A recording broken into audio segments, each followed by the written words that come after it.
Wala, no? So, we've been saved by the Lord at ayaw na natin balikan.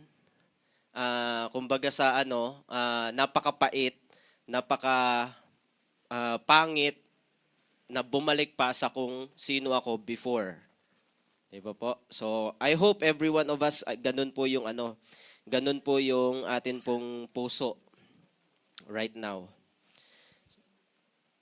Kaya po ang atin pong parts of the body, sabi po ng pastor, ay lahat paharap kasi nga hindi tayo ginawa ni Lord na palaging bumabalik sa likod. Okay? Pwede tayong lumingon for some reasons, for some lessons, for some things na maganda nating naranasan before, but generally speaking, we don't want to go back from who we are before. Diba? Kasi some of us, most of us, and even me, I came from a dark place before. So I don't want to go back there. So kung bakit po lahat tayo, sino po ba mata nasa likod dito? Wala, no? Yung mata natin, ginawa ni Lord, nilagay ni Lord sa harap para doon tayo nakatingin, paabante. Yung ilong natin, nandun din. Sino dito nasa gilid yung ilong? Wala naman, no? Yung bibig natin. At most importantly, hindi ginawa ni Lord yung paa natin na katulad ng crab. Paano po ba yung crab? Paggilid, pag ganon. Parang you don't understand bakit pag ganon siya maglakad. Hindi. Tayo pong mga tao, lahat po tayo, lumalakad paabante. Okay? So wala pong lumalakad sa atin na palikod or pabalik. Okay? And most importantly, ang ano nilagay ni Lord sa likod? Oh, likod, of course, likod. Ano pa? Backbone, lower part. Where we tinatapon natin yung mga waste. Tama? So doon na nilagay ni Lord yung mga, kasi para maunawaan natin na yung mga hindi magandang bagay dapat nang tinatapon or inaalis sa atin. So ngayon po, for the whole year na paparating, we want us to be always reviewed sa buhay natin, sa paglakad, sa pagsunod sa ating Panginoong Jesucristo. Because many times, nalulungkot po ako kasi marami pong mga kapatiran natin, they call themselves Christians, pero ang buhay nila umiikot sa sarili nila. Diba? So we don't want na Christian tayo in our mouth, pero yung buhay natin hindi makita si Kristo o ang ating Panginoon. That's the worst thing. Mabuti pang hindi ka na lang naging Christian kesa you confess to be Christian pero hindi mo naman ipinapamuhay. Diba? So, ito po ang dalangin po natin sa buong taon na paparating. It should be our prayer that more of Lord Jesus Christ and less of us, less of me. Kasi po, sometimes, pagka po hindi tayo naging aware, para bagang natututok na yung sa atin, yung spotlight sa buhay natin, what we want to do, yung gusto nating ma-accomplish, yung mga bagay na puro para sa atin, di ba? So this coming year, I want to remind every one of us na yung maging mindset natin palagi, more of Lord Jesus Christ. Everything that we want to accomplish, laging para to kay Lord Jesus Christ, para to sa ating Panginoon. Okay? So, I believe you know already kung sino nagsabi nito. Tama po? Sino kaya? Sino ba? Si John the Baptist. Kumbaga, I grabbed that, ano ba tawag dito? That quote from John the Baptist, but the example that we are going to learn today is about the example of the Apostle Paul. Okay po? So, sige po, let's begin. Kung meron po kayong mga Bible, paki-open po sa Philippians chapter 3, verses 7 to 11. Sige po. Ay, meron pala ako. Nakalimutan ko.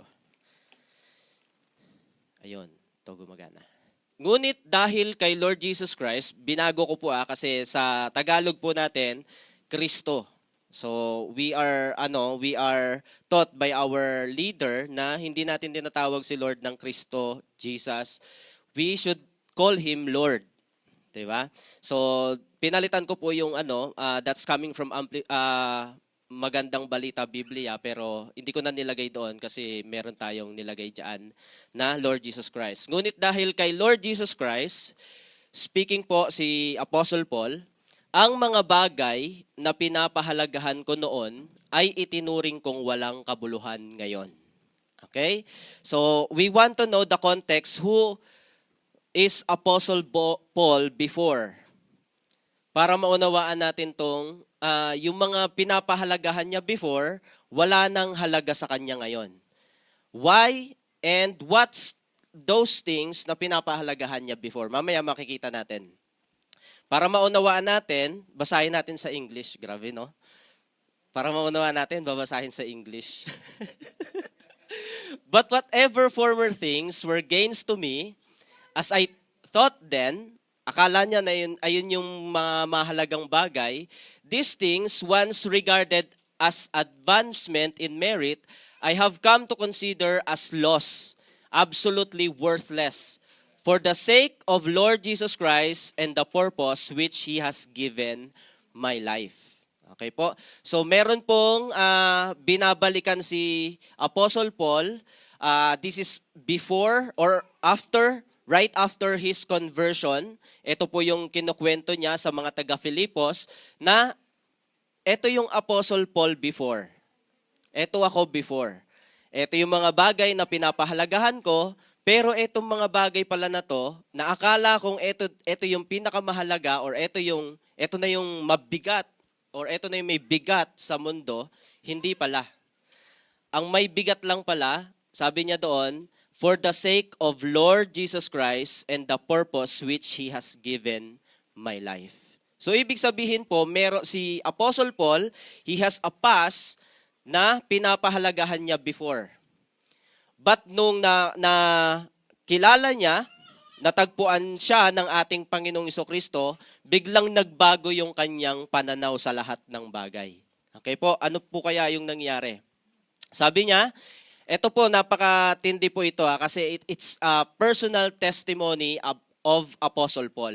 It's really his life. Tignan po natin. Yung sa Philippians 3:7, yun po yung sinabi niya. At pinagtibay niya pa, diniinan niya pa, kumbaga kay Pastor Domeng, sa verse 8. Sabi niya, oo, itinuturing kong walang kabuluhan ang lahat ng bagay bilang kapalit ng lalong mahalaga. Alright. Kasi po, in our Christian walk, in order to attain the Lord Jesus Christ, you have to give up something. Hello? Ito po ang buhay Kristiyano ha. Bago po natin makamtan ang Panginoong Jesucristo, meron po tayong isusuko. Okay? And this is the one na para kay Apostle Paul, ito yung kanya. Okay? Ang pagkakilala ko kay Lord Jesus Christ na aking Panginoon, ang lahat ng bagay ipinalagay kong walang kabuluhan. Makamtan ko lamang si Lord Jesus Christ. It's something na meron siya before, pero nung nakita niya ang Panginoong Jesucristo, mas the best yon. So I will give it up para makamtan ko yon. Without giving it up, hindi ko siya makakamtan. That's the concept. Okay po? So kaya po sa pagiging follower, pagiging disipulo ng ating Panginoong Jesucristo, ganun din. 'Di ba nga from the mouth of the Lord Jesus Christ, sabi niya, kung hindi kakalimutan nino man ang kanyang sarili, he cannot be my disciple. Grabe no? Matindi talaga. Kasi nga, to follow Him is to forget yourself. Sabihin nyo nga po, to follow Him is to forget myself. And it's a complete 90-degree change. Bakit po? Kasi nasanay po tayo that's life is about me. Di ba po? From our past, lagi mo sinasatisfy yung sarili mo. Laging dapat, kung ang meron, dapat yung ikaw palagi. Di ba? O kung may una man, ikaw palagi. Pero ngayon, mag-iiba yun. Because you want to follow the Lord Jesus Christ. That's the calling that every one of us has. Okay? So sabi niya dito, I am ready to give up whatever it is na pinapahalagahan ko before in order for me to gain the Lord Jesus Christ. Basahin ulit natin sa English para maintindihan natin. But more than that, I count everything as loss compared to the priceless privilege and supreme advantage of knowing Christ Jesus, my Lord, and of growing more deeply and thoroughly acquainted with Him. A joy unequaled. Wow. Yung pong sinasabi po ni Apostle Paul dito na a joy unequaled, kasi po diba tayo before, lalo na sa mga may asawa, may jowa dito. Sinabi mo sa jowa mo na, nung nakilala kita, ako na yata yung pinakamasayang lalaki sa balat ng lupa. Okay? Pero ito si Apostle Paul, nung nakilala niya si Lord Jesus Christ, a joy unequaled. Walang papantay sa kasiyahan na nakamtan niya. When the Lord opened His mind of who the Lord Jesus Christ is. Okay? Para po kung gusto niyo pong balikan sa Acts chapter 9, nandun po yung exact moment of how the Apostle Paul met the Lord Jesus Christ. And to give you as a brief summary lang nun, ito po yung nangyari. He is going to Damascus to persecute Christians. Okay po, he is very against sa Christians before. Ngayon po, on his way, the Lord Jesus Christ appeared na napakaliwanag ng ating Panginoon. And that light made him blind for 3 days. Now the question, why is it need for the Apostle Paul to be blind nung makita niya ang Panginoon? Kasi nga, ito po yung message po noon. Akala niya yun na yung ito yung pagsunod ito yung tunay na pagsunod sa Panginoong Diyos Ama. Kasi he is a Pharisee. Okay po? So, akala niya yung ginagawa niya to persecute the Christian, yun yung nakakalugod sa Diyos. Nung nakita niya ang Panginoong Jesucristo, nabulag siya for 3 days, he should realize na lahat ng ginagawa niya, lahat ng pinangahawakan niya ay as dead, as blind. Or parang it's meaningless as dead. 'Di ba po? Kasi for 3 days, the Lord Jesus Christ was dead. 'Di ba po? So pinapakita ng Panginoong Jesucristo na yung pinangahawakan niya before, that was all nothing. Okay? So marami pa siyang na-realize. And after 3 days, nagpakita sa kanya si Thomas, which dun sinabi ni Thomas, pagsugo ng Panginoong Jesucristo kung ano yung gagawin niya. Okay? Who is the Apostle Paul before? Para maunawaan po natin. Sole summary of his life before becoming Apostle Paul. What is his early life? Number 1, yun po yung kanyang citizenship. Ilalampasan na natin yan. What's connected to what we are learning today?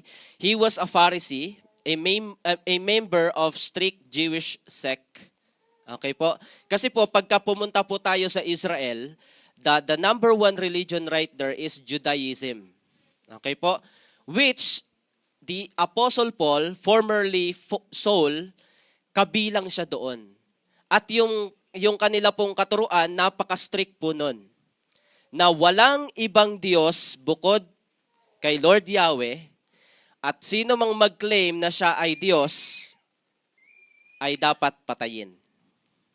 Okay? So ayun po yung kanilang pinangahawakan. So that's the Old Testament na pagkakaunawa na after Old Testament lahat 'yon ay galing na sa demonyo. Okay? So kaya ganun kasipag ganon ka-eager si Apostle Paul, formerly Saul, na ipapatay yung mga Christians, ipakulong yung mga Christians. So, he was a Pharisee, a member of a strict Jewish sect. And when it comes sa education, Saul studied under Gamaliel, a prominent Jewish scholar in Jerusalem. So, eto po yung mga rabbi na kapag binanggit mo yung pangalan na Gamaliel, kilalang kilala yan sa Israel. Okay? So, he is a student, Apostle Paul, he was a student of Gamaliel. So, ganun na lang ayun yung past life ni Saul. Na kung babasahin natin sa iba niyang sulat, sabi niya, kung sa law, ako ay perpekto. Okay? Kung nabasa niyo yon somewhere sa mga sulat niya, wala kayong maipipintas sa pagsunod ko sa batas. Okay? Pero there is something that he learned na napaka-importante na maunawaan din natin. Okay? From persecuting Saul, he became the Apostle Paul. Verse 9, at lubusang makasama niya ang aking pagiging matuwid ay hindi sa pamamagitan ng pagsunod sa kautusan. Okay? Talking about what he is ready na bitawan, ito na po yun. Ito na po yung binabanggit niya kanina sa verse 7 at saka verse 8. Na yung dati, ang paniniwala niya, ang pananaw niya, ang pagiging matuwid niya ay sa pamamagitan ng pagsunod sa kautusan.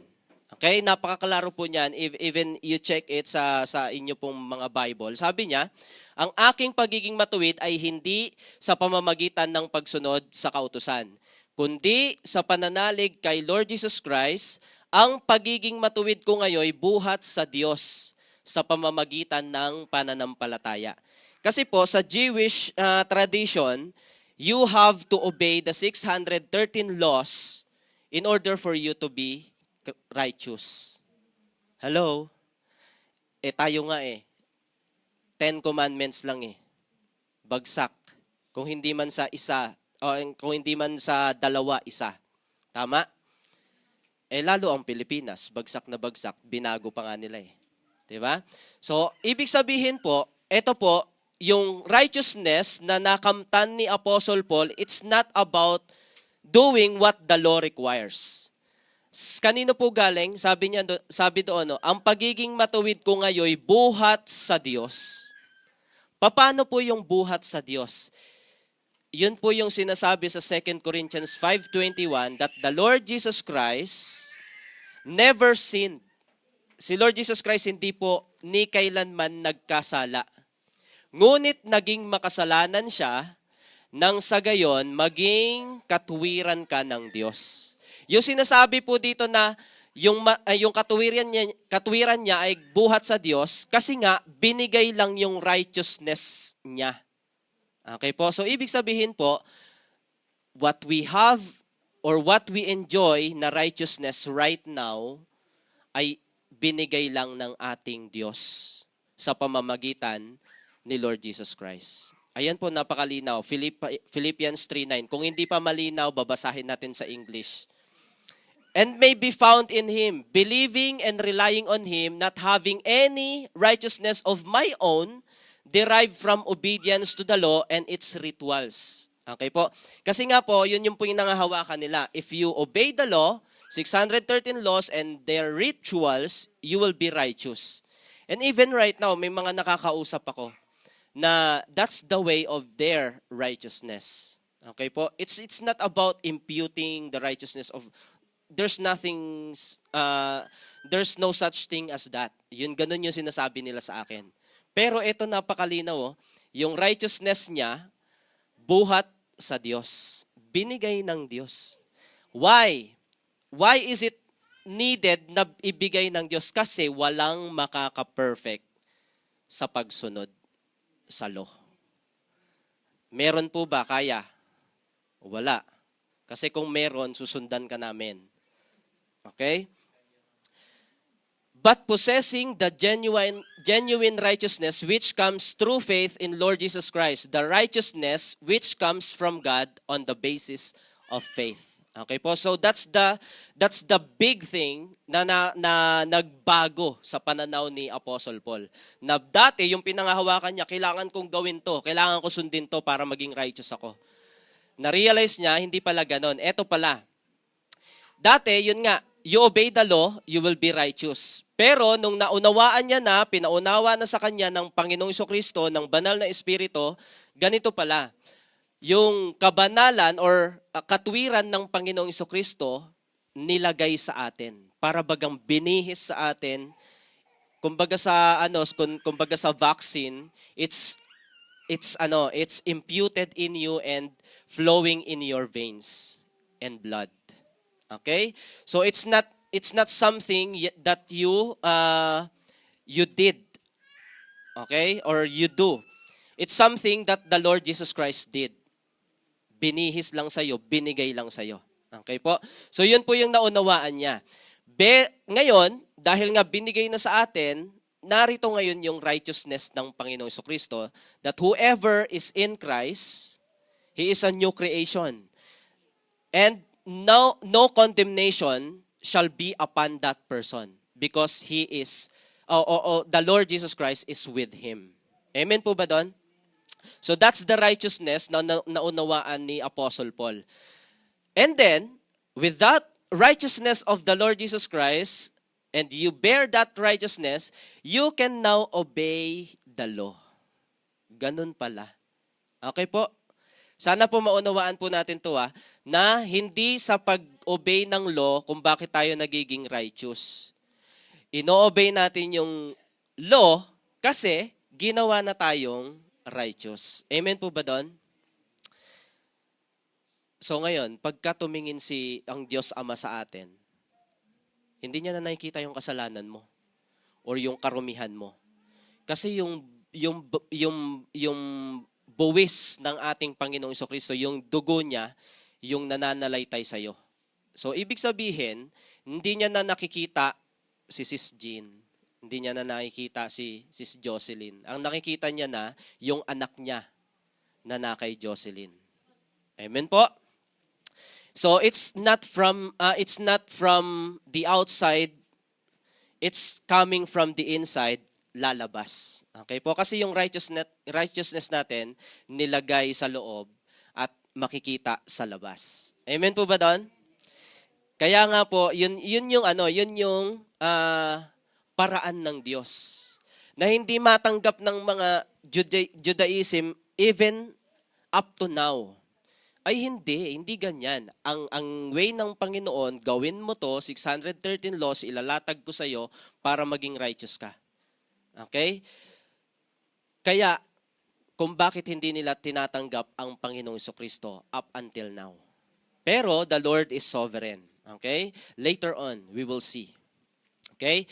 So, ang tanging hangarin ko ngayon ay lubusang makilala si Lord Jesus Christ, maranasan ang kapangyarihan ng kanyang muling pagkabuhay, makibahagi sa kanyang mga paghihirap at maging katulad niya sa kanyang kamatayan. Okay po? So, ngayon, nagbago bigla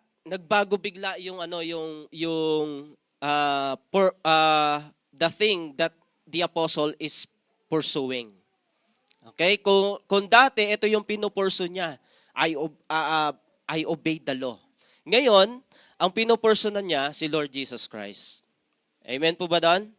Even sa atin pong culture. Diba? Even sa ating kinagis ng relihiyon. Okay? I'm not condemning everyone kasi ako din po ay galing doon. Okay? So, ibig sabihin po, ito na yung naging bagong Apostol Pablo. From Saul to Apostle Paul. Ang sabi niya, ang nais ko ngayon, ang hangarin ko ngayon ay lubusang makilala si Lord Jesus Christ. Makibahagi sa kanyang mga paghihirap at maging katulad niya sa kanyang kamatayan. And this so that I may know Him experientially, becoming more thoroughly acquainted with Him, understanding the remarkable wonders of His person more completely. And in that same way, experience the power of His resurrection, which overflows and is active in believers. And that I may share the fellowship of His sufferings, by being continually conformed inwardly into His likeness, even to His death, dying as He did. Okay? So ang pinakang pursuit ni Apostle Paul ngayon, makilala niya pa. Actually, it's not ngayon. It's been finished. Diba? Kasi Apostle Paul were executed na. Okay po? Pero ito yung sinasabi niya sa mga taga Pilipos. Ito ako dati, ito yung napakasipag ko dito. Pero ngayon, na nakilala ko na ang katotohanan, ito pala dapat ang nilalakaran ko. Okay? So ito 'yon. The very best thing that you could do, kahit sino ka pa, ay hindi yung pagiging tatay, hindi yung pagiging mabuting estudyante, hindi yung that's all given. Amen po ba doon? Lahat yun mahalaga. Pero sinasabi ni Apostle Paul, may something greater than all of those. And that is the surpassing greatness of knowing the Lord Jesus Christ. Okay po? So ibig sabihin po, even up to now, we do not know anong edad na matay si Apostle Paul. Pero I think 30, 40 yung kanyang base sa aking natatandaan. Okay po? Pero ang pinaka mahalaga para sa kanya, nag-iisa lang. To know the Lord Jesus Christ more. Okay? To have more of the Lord Jesus Christ. Okay po? Alam niyo po ba, ito, hindi to napapansin ng marami. Because that's the very important thing for the Apostle Paul. Alam niyo po ba na hindi na rin siya nag-asawa? Kasi nga, nakita niya na yung pinaka-the best eh. Diba?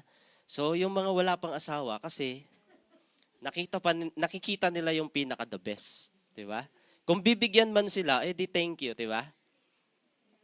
Diba? Pero si Apostle Paul, wala talaga. As in, makikita mo pa sa writings niya na para sa kanya, mas the best pa nga na hindi mag-asawa.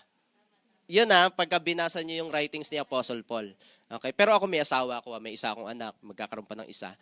So anyways, ang point is, because of the importance, yung pagiging mahalaga nito para kay Apostle Paul, nakalimutan niya talaga literally yung kanyang sarili. Okay? And that's the picture of what we should be doing. Para bagang you forget yourself talaga. That's the cause of following the Lord Jesus Christ. Okay? Kasi nga, the thing is, the more I know you, the more I love you. The more I love you, it's Apostle Paul, para bagang ito yung sinasabi ni Apostle Paul to the Lord Jesus Christ. The more I know you, the more I love you. Kasi nga, the more na marami pa akong nare-realize, nakikilala pa kita, mas minamahal pa kita. Hello? Sa mag-asawa, baliktad no? Habang nakikilala kita, bakit kita pinakasalan? Hindi, joke lang. Sana wag naman ganun, no? Sa natin. Sa mga... si Nanay Edna. The more I know you, the more I love you. The more I love you, the more I live for you. Kasi the more na minamahal mo ang Panginoon, the more na mamumuhay ka, mabubuhay ka para sa Kanya eh. Diba? And the more you live for the Lord, the more you glorify Him. That's the bottom line of everything na ginagawa natin, to glorify the Lord Jesus Christ. The Holy Trinity. Amen? So upang ako man ay muling buhayin mula sa mga patay, so that I may attain the resurrection that will raise me from the dead. So the point na ito sinasabi ito ni Apostle Paul, gusto niya talagang maging katulad kung paano namuhay si Lord Jesus Christ, even if need be, kung paano din siya namatay. Okay? That's the main goal of the Apostle Paul. Maging katulad ni Lord Jesus Christ. Kung paano namuhay, at kung kailangan, kung paano siya namatay. And that's what happened. Kung paano pinatay si Lord Jesus Christ, si Apostle Paul has been executed. Tama po? Hindi siya namatay naturally. talagang pinapatay siya ng mga Romans. Okay? So that's because he follows the Lord. And every one of us, our goal and faith of all the Christian is to be like the Lord Jesus Christ. Amen po ba doon? Sa sulat ni Apostle John, kung hindi ako nagkakamali, sinasabi niya doon na kung sino man ang sumusunod sa Panginoong Jesucristo ay dapat mamuhay katulad niya. Amen po ba doon? Sino po dito sumusunod kay Lord Jesus Christ? Say amen. Ang hina. 3 na lang yung sumusunod.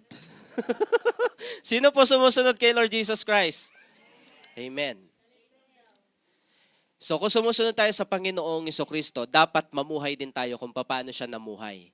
At kung kinakailangan, kung paano siya namatay, ganun din tayo. Kung kinakailangan lang naman na, hindi naman sinasabing magpapako ka rin sa krus. Kasi sila, yung mga the original apostles, lahat sila executed. Tama? Kasi kailangan mangyari yun sa kanila. Okay? Pero sa atin, mabuti nga sa atin eh. Kung kinakailangang mamatay ka para sa gospel, mamamatay ka. Tama? So for those who are abroad, having a mission for the Lord, di ba? Kung kailangan mamatay ka sa abroad, sa gospel, that's because you follow the Lord. Di ba? So, kaya pala walang nagpapasend sa abroad or sa kung saan man. Kasi baka maging katulad ni Lord. Okay? Ngayon, nakita natin, it's parang it's pagka binabasa natin the Bible, how the Apostle Paul followed the Lord, parang napakadali lang Parang napakasimple lang, pero napakabigat. Okay po? Sinasabi ko po sa bawat isa sa atin, napakabigat ng bagay na yon. Lalo na, kailangan mong maunawaan that life is not about you. Okay? If you are a Christian, you must understand that your life is not about you anymore. It's about the Lord Jesus Christ. Yun nga sinabi ni Kuya Pao, pinag-iisipan ko nga ano ba conclusion ko dito mamaya. That's one of my option. Sabi ni Apostle Paul, for to me, to live is Christ, to die is gain. Pero mamaya makikita natin what's the conclusion na meron tayo. Na similar to that. Okay? So the problem of many people, at sad to say, mga Christian din, nakikisali pa sa ganitong problema. The more we want to satisfy ourselves, the more we will be empty, frustrated, unsatisfied, and unhappy. Okay? So kung mapapansin po natin, yung ordinary people, lagi nilang gusto na satisfy yung sarili nila.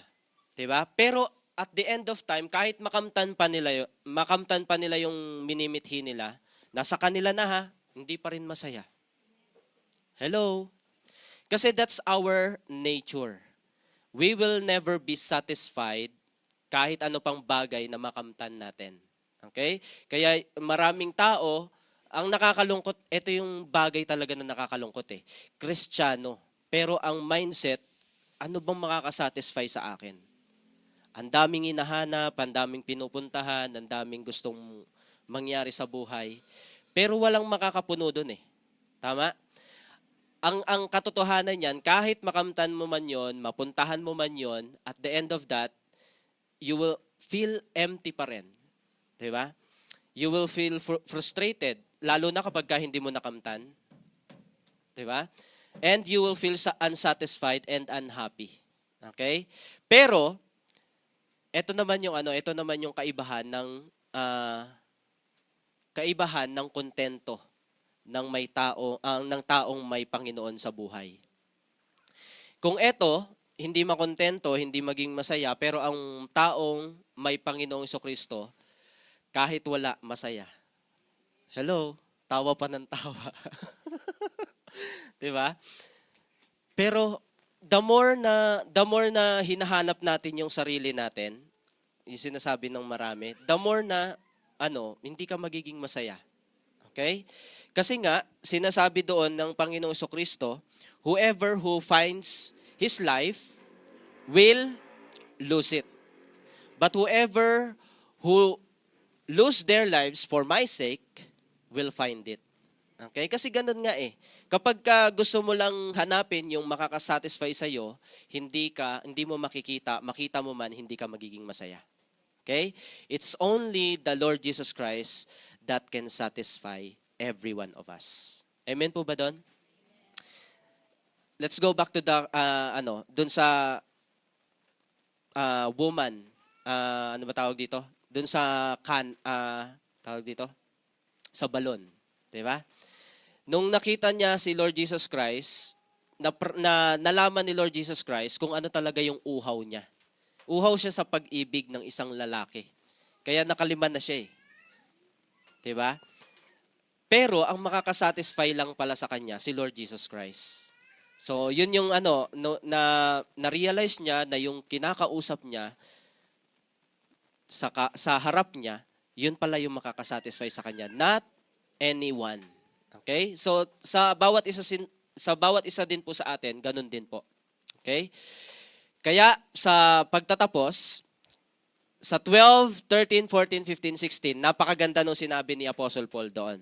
Kung paano niya ginawa, namuhay si Apostle Paul. Pero dito na tayo magtatapos sa 17. Sabi niya doon, mga kapatid, tumulad kayo sa halimbawang ipinakita ko sa inyo. Pag-ukulan din ninyo ng pansin ang lahat ng sumusunod sa aming halimbawa. Okay? So ang may bigat sa mundong ito, hindi yung mga bagay na gusto nating makamtan. Okay? Ang tunay na may bigat, na may halaga, ay yung pagsunod at pagnanais na mas makilala pa ang ating Panginoong Kristo. Okay? So para mas maunawaan natin, 3 points. How did the Apostle Paul live his life? Brothers and sisters, together follow my example and observe those who live by the pattern we gave you. Okay? This is Apostle Paul's mindset. Okay? Lord Jesus Christ over him. Okay? Lagi 'yon. Lagi hindi siya sige sa Sunday si Lord Jesus Christ muna, muna sa ilalim. Pag Monday to ako muna sa ibabaw, si Lord muna sa hindi ganoon. That's every day, every hour of his life. It's always been Lord Jesus Christ above Apostle Paul.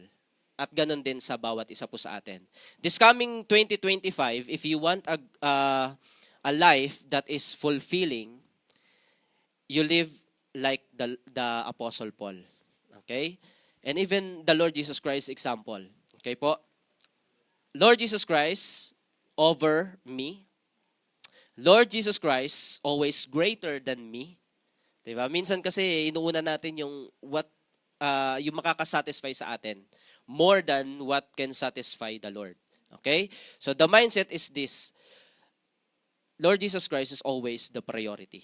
So He's the greatest always, and I'm the less. Okay? So Lord Jesus Christ always greater than me. And the last one, and the most important thing, which nakita natin sa buhay ni Apostle Paul, Lord Jesus Christ reigns. Sino makakahula? Ano yan? Mga magagaling sa math, labas. Ano? Ano yung sign na yan? Hindi. Oh, si Smart J na oh. Hindi.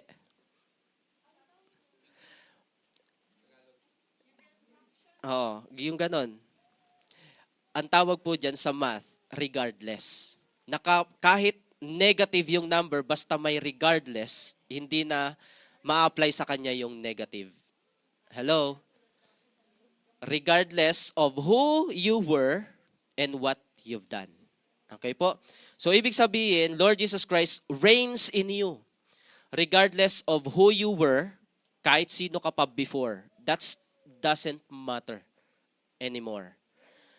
And what you've done. Okay? Sa sobrang pag-ibig sa iyo ng Panginoon, babaguhin ka nga niya. Amen po ba doon?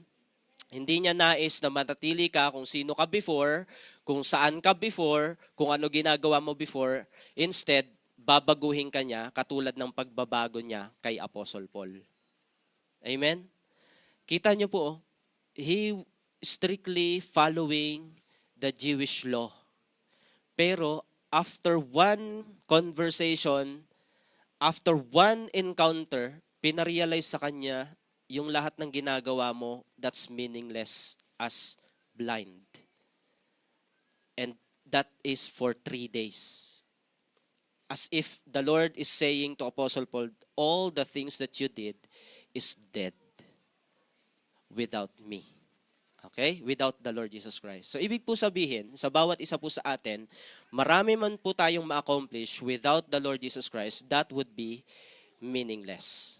Okay po?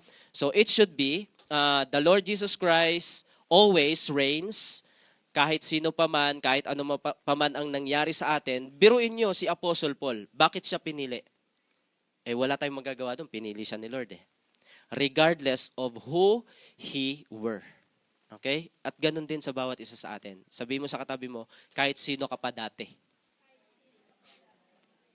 Kahit ano pa nagawa mo dati. The Lord Jesus Christ will reign in your life.